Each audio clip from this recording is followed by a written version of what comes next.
KFSR and CMAC present the Central Valley Ledger, a public affairs program featuring stories from all over the Central Valley with Sevag Tateosian, 90.7 KFSR. I'm your host, Sevag Tateosian. Welcome to the Central Valley Ledger. We're recording out of the beautiful California State University Fresno campus in the Merlin de Burris television studios. We're here with our guest, Armen Bacon. Welcome Hello. to the program. I should say welcome back. You've been a guest before on this program. Yes, I have. We were recording in the CMAC studios in downtown Fresno last time. Big change? Yes, well, I love being on the campus of California State University, Fresno. I love this campus, so I'm happy. And behind the cameras and in the studio are students making us look and sound good, and they're volunteering. So we couldn't do this show without them. That's great. Thank you to all of you. So tell us a little bit about your background, because I understand you're retired, but you're busier now But than... not really. Well, I'm homegrown. I'm a Valley girl, and I was born and raised in Fresno and graduated from Fresno State. And during my last year of college, I got kind of restless, and I applied for the study abroad program. So I lived in the south of France for a year and a half and traveled the world while I was there. I mean, I took my vacations and went to North Africa, went to Italy, Spain, Portugal, traveled all over Western Europe. And then I returned for graduate school and met my husband and got married, and we had raised our family here. And as I was telling you earlier, at the age of 55, I came back to Fresno State to study the craft of writing and to become a writer. And so you recently were honored by Fresno State, and you received a very prestigious award. Can you tell us a little bit about that award? Oh my gosh, it was such an exciting call. I think I really thought they were calling to ask me to serve on a committee or board, and instead they told me that I had been named top dog, the highest honor the university gives, and that was last October. In fact, exactly 1 year ago this week. And it was a very exciting time, and I was busy writing. I had published 2 books, and it became really almost the catalyst for the dedication of my 3rd book, which is going to be released next month. And this book is dedicated to Paradise on the northeast corner of Cedar and Shaw, which is Fresno State. And this is the book. It's called My Name Is Armen, Volume 2. And I'm really proud of it because, well, first of all, Dr. and Mrs. Castro wrote the foreword for the book. And like so many of us, they are products of the Valley, and they love Fresno State, and they love this community. And we all have stories to share. And so this book is a collection of stories about growing up in Fresno, about the people I've met, about family, friends, and learning and growing and sharing life with people in the Valley. Last time we talked, you had written a book, Griefland, and so you were telling us a little bit about that. Since then, I know you've been all over the place talking about Griefland, but what was Griefland, or what is Griefland about, and can you give us an update about it? Sure. You know, I never imagined being a writer, and when my son passed away at the age of 22, it was hard for people, and it was hard for all of us to talk about that grief, navigating grief. And I decided that I wanted to write about it. I wrote essays and columns and op-ed pieces for the newspaper. And ultimately I met another woman, someone who worked on this campus, who taught in the English department, who had also lost her daughter. And we decided to write for 1 year nonstop about the grief journey. And we created a language for loss, basically. And the book was published in hardback, and then we got invited to do the audiobook. And last year it came out in paperback. It's doing really, really well. And you know, we're living in this era of loss. People are losing aging parents, they're losing friends, colleagues, jobs, hope. And so grief is kind of a universal emotion, and yet it's kind of the last frontier. It's not something that most of us can talk about easily. Writing a book like this, I imagine, was very, very difficult for you to do. Why did you keep going? I'm sure there were times where you kind of started writing and you said, okay, I've got to stop. But, you kept going, and you've touched a lot of people, because I've kind of followed, the news stories about your book, and you're touching a lot of people. Is that why you wanted to finish and get this book out there? Well, to be perfectly honest, I began writing the book to save my own life. Words became my oxygen. And so it was done initially selfishly. But I found that by writing the book and by sharing my story out loud, people were coming out of everywhere to say, I have a similar story. I've lost a child, or I've lost, I can't talk about the ache I feel from losing my mom or my dad. And so we really, we feel like we started a movement to talk and share out loud about the sorrow, and which is on the continuum of life. I mean, life, if you live it fully, is full of great joy, but also great sorrow. And it's interesting, one of the comments that I received from many a reader is that, no, I haven't experienced your kind of loss, but I now know how to be a better friend to someone who has. And that was a true compliment. And then we had a stranger who was so taken by our book, which came out in close proximity to the Newtown, Connecticut tragedy. He bought 500 books and donated them to the Newtown Library. And so families whose children were, injured or killed also received these books. And so it's developed a flight pattern all of its own. And I do a lot of speaking engagement, talking about grief. And I think the main message is that grief is not something you get over. It becomes part of your fabric. But you can survive it, and you can thrive again, and you need to find your people and learn how to communicate with others about what you're experiencing, and you don't have to hide that emotion. That it's okay to grieve out loud. What did you learn from Griefland? I mean, you've learned a lot, I imagine, but are there things that from Griefland now that you've incorporated in your everyday life from the whole experience? Well, the biggest lesson I learned was that there's huge resilience in the human spirit, and it's really that emotion and that knowledge that I think that motivated me to write My Name Is Armen, to share stories about the resilience of the human spirit, and with families, with friends, with people you run into at the grocery store. We all have so many things in common, and obviously loss and tragedy is something that every family experiences.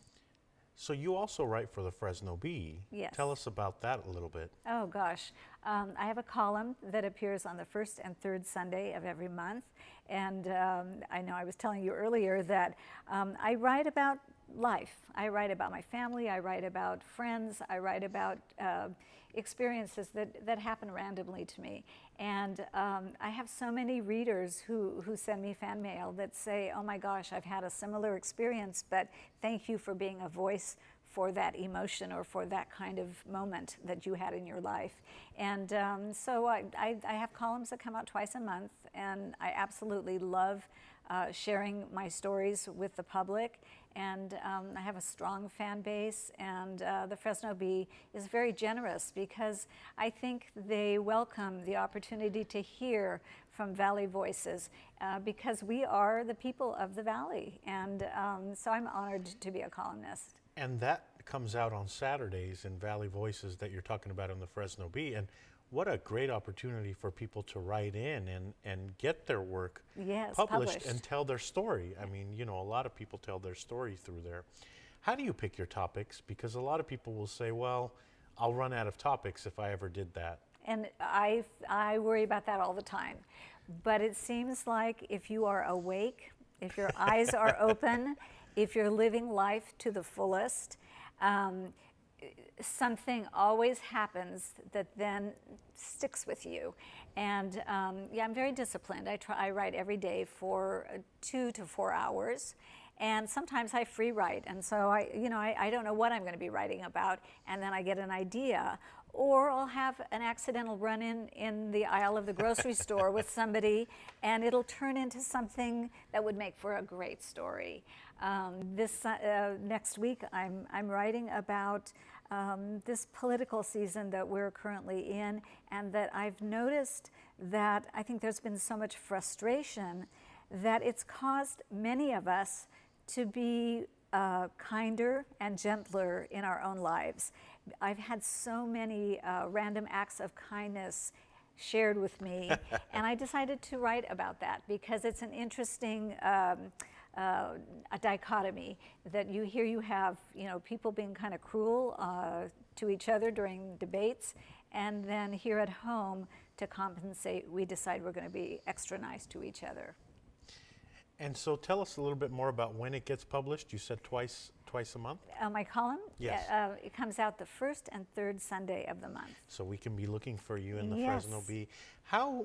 We touched about this a little bit earlier, but how welcoming has the Fresno Bee been? Because, I find that people submit and, their work appears. Yes, I think they really want to share the voice and the fabric of the entire valley with Fresno Bee readers, and they are very they have an online edition and also the e-bee and also the printed paper, and so I think they're very welcoming.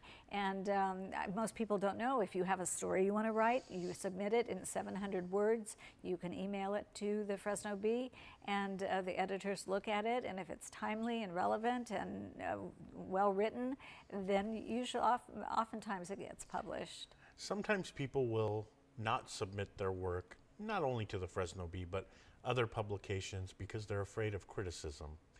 You've done a lot of writing. What advice would you give someone who's afraid of criticism? And if someone criticizes you, would you get offended? Well, let me just say that when I wrote Griefland, I received probably enough reject letters to wallpaper my entire house. The first step of that was getting a literary agent and somebody to represent you. And I got so many rejections, but it almost became a challenge to say, okay, all I need is one. And so I kept sending out query letters. And then once I got an agent, the book sold right away.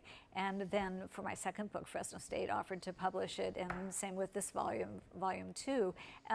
But everybody says you have to be thick-skinned. And I say yes, but I don't want to be thick-skinned. So you have to kind of learn, for every 10 letters I receive that say, oh my God, you spoke to my heart, you write on the dime, exactly, I feel the same way you do. There's that one letter that you might hear or receive saying, you know what, I don't agree with you. And it's like, that's life, that's the risk. And it is scary submitting work, but it's also very gratifying. I absolutely love it. I get lost in my stories. I spend hours at my computer writing, and it's a passion. And my stories, I hope, especially volume 2, the subtitle is Outside the Lines, because I've tried to dig deeper and share more emotions and more of the human spirit and talk more about the resilience of the human heart to survive, to thrive, to be joyful, to be loving. And I think that's going to resonate with readers. Tell us about your latest work, My Name Is Armen. Where did this even come about, and what is it about? Well, first of all, the title, I hope you know this, that William Saroyan is my literary hero, and he was obviously from Fresno and a great, great writer. And when I was in the 6th grade, I had a teacher who said, you have to read My Name Is Armen. Aram, excuse me, which was Saroyan's very famous book he wrote, My Name Is Aram. And when I decided to write a volume of my essays, I decided, since my name was very similar to Aram, that I would write My Name Is Armen. kind of in honor of him. I used to run into him at the downtown library all the time as a child, and sometimes I think he sprinkled some kind of writing dust on me, and it took a long time to come of age, but these last two books I've written are really dedicated to the spirit in which he wrote, which was talking. He loved talking with people and getting underneath their skin and understanding what motivated people, and that's what I do too in my writing. From what I've heard about him, he's known as a simple man. Would you, in your experience with seeing him at the library, and I'm sure you saw him around town in his bicycle. Always. Always. Would you say that he's a simple man? Well, he was. You know, I knew him, I did not know him well, but simplicity, yes, but he was also bigger than life, his persona. You know, he was crusty and he was loud, and I was a child when I was interacting with him most of the time, but he came to our home once for dinner, and I remember him sitting at the head of the table and he towered over us, and he was very expressive with his hands. He had opinions on everything, but he was every man. He was a common man. He brought you into his world. He embraced a life, and he was so passionate that you could not help but leave feeling like you were close friends with him. And he was a storyteller. And so, you know, when you're a good storyteller, you bring people into that fold. And again, I mean, that's what I try to do with my writing, is help people embrace the human experience, and by telling a simple story, but using words and expressions that will bring the story to life. What is it about his writing that made him so unique? Oh, tough question. It is a tough question. Well, I know personally for me, it was that his characters were people that weren't part of my family. They were neighbors, they were Armenians, they were people in Fresno, they were people who grew up modestly, who had to work hard for a living. And so he spoke to my heart, he spoke to my people. And so he was one of the first authors that I said, I know the things he's describing. You know, he loved pomegranates and lavash bread and foods that I grew up eating. And so I felt a strong bond and connection for that. He never minced words. He spoke his truth. And so I think it was that connection that really made me fall in love with his writing. But when you read his writing, he writes with great depth. You can read his writing in a very simple fashion. He's just a storyteller. But if you read between the lines, he's telling the story of humanity and about our humanness and our flaws as people, and the richness of growing up in the valley. And so his writing was absolutely timeless. This latest book that you have, tell us a little bit about, give us some hints into what we could expect to read about. Well, you're going to read about the valley, and you're going to read about some of the characters in the valley. You're going to read about people like Audra McDonald, who grew up in Fresno and has gone to New York, and she's doing very well. Doing very well. Yesterday she had a baby, but she's also won 6 Tonys, and she's a very, very talented young woman, and homegrown from Fresno. You're also going to read about a man that I work out with at the gym, who one day started talking to me and told me, you know, years ago when he graduated from college, his first job was in Monterey, and by the end of our conversation, he told me that he had had dinner with Marilyn Monroe. Again, I meet people, I try to be a good listener, and oftentimes I learn stories that are phenomenal, and I like weaving those stories into my prose and sharing the stories of the valley. November 9th, you have a special event on campus. Can you tell us about the event? Yes, the College of Arts and Humanities and Dr. and Mrs. Castro are hosting a book signing and my book launch for My Name Is Armen, Volume 2, and it's going to be held at the Madden Library in the Table Mountain Rancheria Room. And I'm very excited. We are going to do a reading. They will talk about writing the foreword for the book. And I think it's going to be a wonderful opportunity to mingle with friends and fans and share some more stories. Now, tell us a little bit about what it is that gets you going, because you put in years at the Office of Education. Yes. And then you quote unquote retired. Yes. And so life was supposed to kind of slow down for you. And I'm smiling because you've been everywhere with your books and you've been writing a lot. So what is it that has kept you going still? Because a lot of people will retire and they start slowly slowing down in things. You, on the other hand, seems like you've sped up. Well, you know, that's a great question. And I think the answer, the simple answer is I love people and I'm passionate about life. And I think when you've experienced the extremes, which I have, you know, when you've loved and you've lost something so treasured and close to you, like a child or a loved one, you realize that, you know, the best way to honor them is to live fully in their place. And there was a moment of reckoning for me when I lost my son, that I had to decide, am I going to go undercover and never come back out, or am I going to live out loud and live twice as hard? And, you know, along that path of trying to make that decision, I kept meeting people that would say, I mean, just about my book writing journey, yes, you can.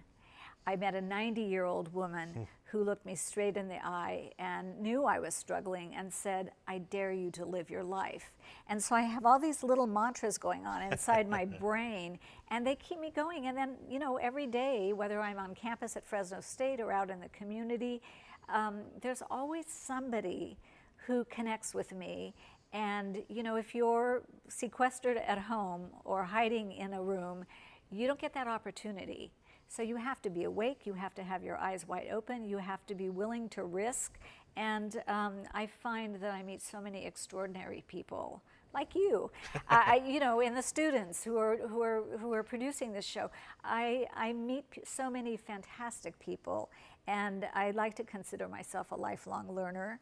I love life, I love learning, and I plan to be doing this until I can't do it anymore. And we plan to keep reading your Thank work. You, know. thank you.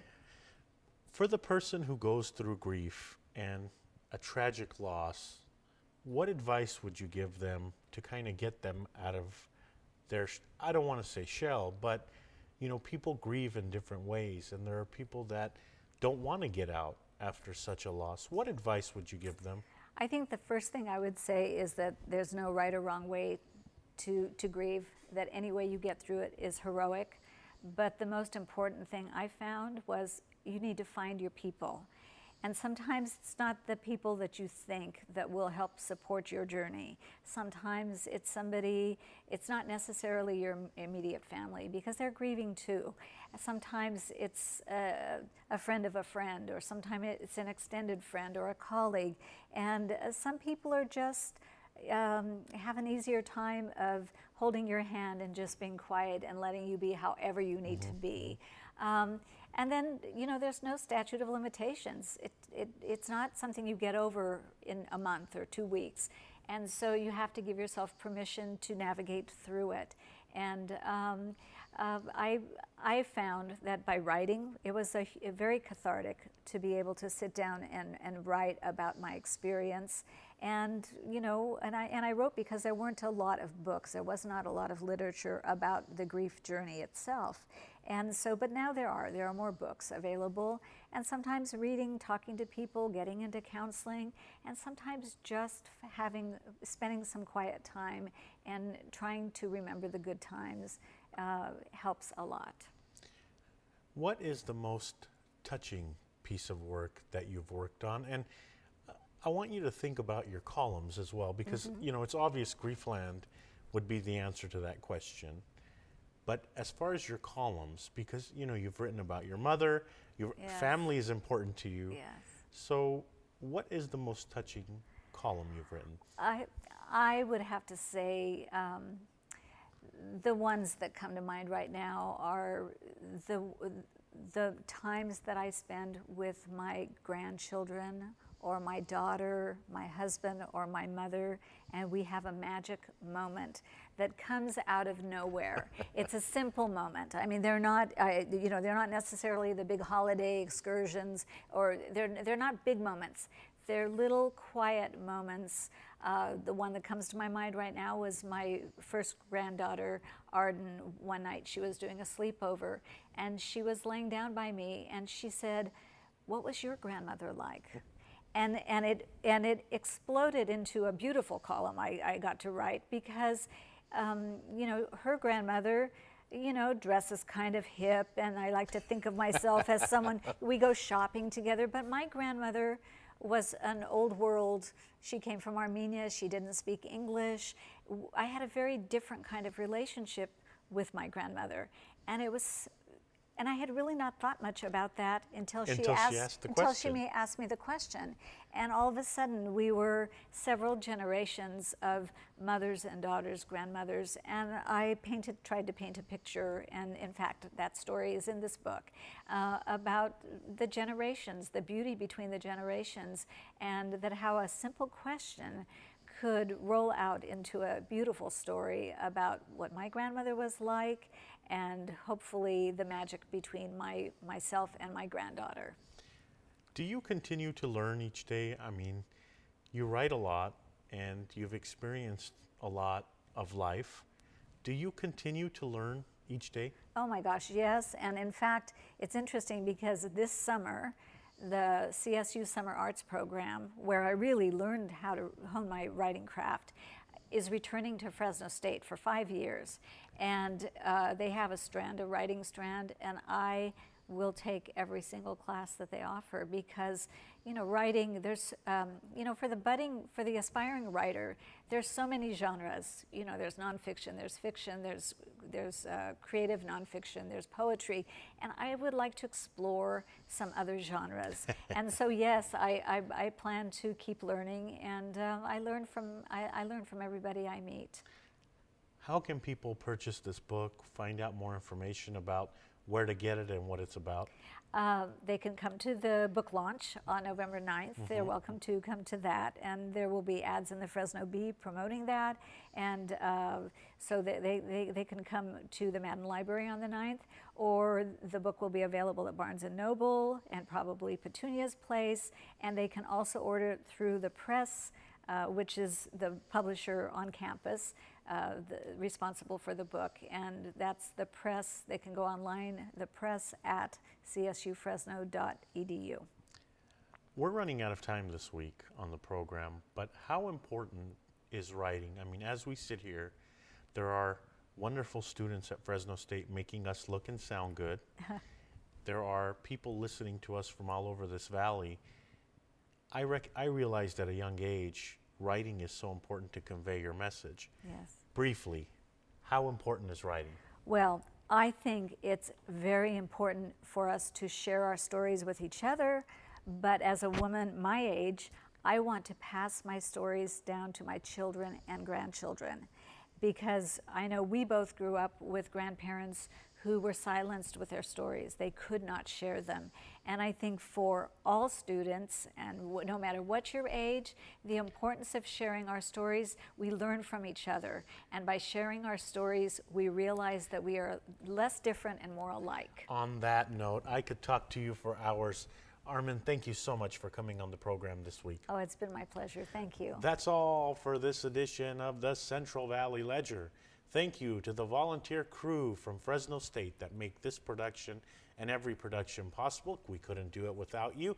Thank you to our audience members listening to this broadcast on 90.7 FM, KFSR Fresno, and to those watching on Comcast 93 and AT&T 99. We hope you enjoyed this program with Armen Bacon, the famous author from Fresno. Tune in next week to a new edition.